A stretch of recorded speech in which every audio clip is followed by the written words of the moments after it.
Hello, what's up sa inyo mga kamatching? Matapos ang ilang buwan ng bakasyon naming mga guro, balik alindog naman tayo ngayon.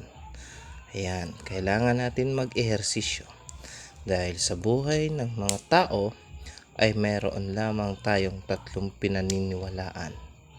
Sabi nga sa wika na sa Bicol, ina, sustener, mantener, asin disponer.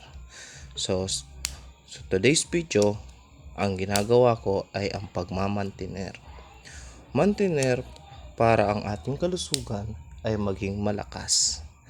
Kung makikita ninyo, dito ay ginagawa ko ang mga basic stretching drills na aming natutunan sa training sa pag-badminton.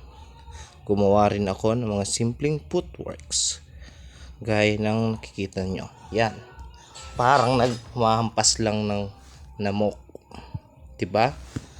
So para bumalik tayo sa tamang alindog, yan ang dapat gawin. Yan. 1 hour later. Pagod, magpawis, yan, mukbang naman tayo, kumain. Yan, ito ang aming banding ng aming asawa. Kumain, maglafang, lumamon. Yan, sarap na sarap. Alam mo yung kumain ka sa sangyup pero hindi ka marunong mag-chopstick.